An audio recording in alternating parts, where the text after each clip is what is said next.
કેસર કેરીનો ગઢ ગણાતા ગીર પ્રદેશમાં આંબેરણ પર તોળાતો ખતરો.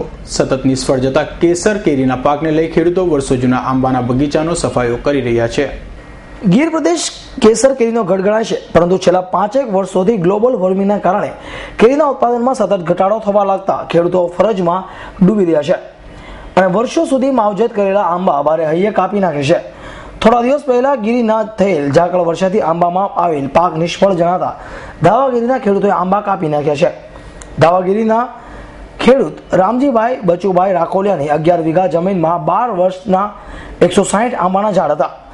આંબાના મોર ફૂટ્યા બાદ થોડા દિવસ પહેલા વરસેલા ઝાકળ વર્ષાથી આંબાના મોર બળીને સુકાઈ જતા કેરીના ઉત્પાદન નિષ્ફળ જણાતા ખેડૂતે રામજીભાઈએ વર્ષમાં એકવાર આવતો કેરીનો પાક ફેલ થઈ જતા પરિવારનો જીવન નિર્વાહ કેમ કરવો, આથી સારું તો ખુલ્લી ખેતી કરવી તેનું મન બનાવી ભારે હૈયે 11 વીઘામાં ઉગેલા કેસર કેરીના 160 આંબા કાપી નાખ્યા હતા.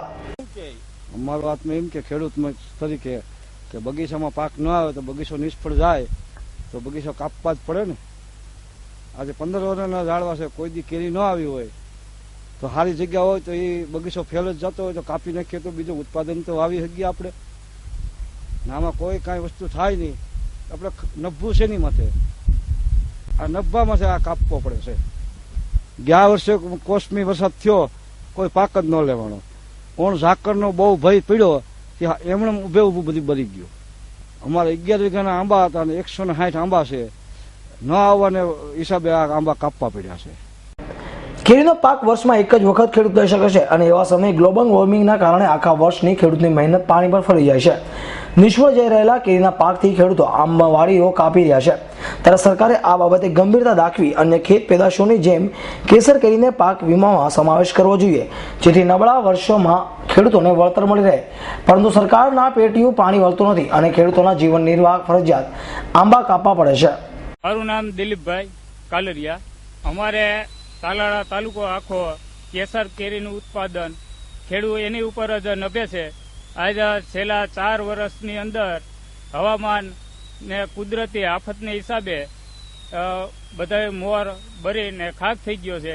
ખેડૂતને આશા એ હતી કે અમારી અંદર બગીચાની અંદર મોર પુષ્કળ આવ્યો, ઓણ અમારે પુષ્કળ કેરી થાય, પણ આ હવામાનના હિસાબે મોર બધો બરી ગયો ને અમારી આ ગીરની પ્રખ્યાત કેસર કેરી એકો એક દેશ રાજ્યમાં પ્રખ્યાત છે ને આ ઘણા વર્ષથી આ 4-5 વર્ષથી આવો ફેલ જાય છે.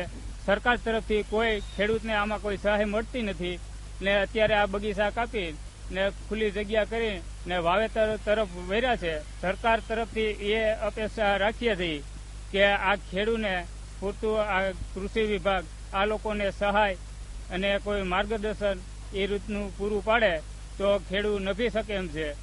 ગીર પ્રદેશની કેસર કેરી દેશ વિદેશમાં પ્રખ્યાત છે, પરંતુ કુદરતી આફતો અને સરકારની ઉદાસીનતાને કારણે કેસર કેરી આવનારા સમયમાં અલભ્ય બની જાય તો નવાય નહીં. Rakesh Pardava, S9 news, Gir Somnath.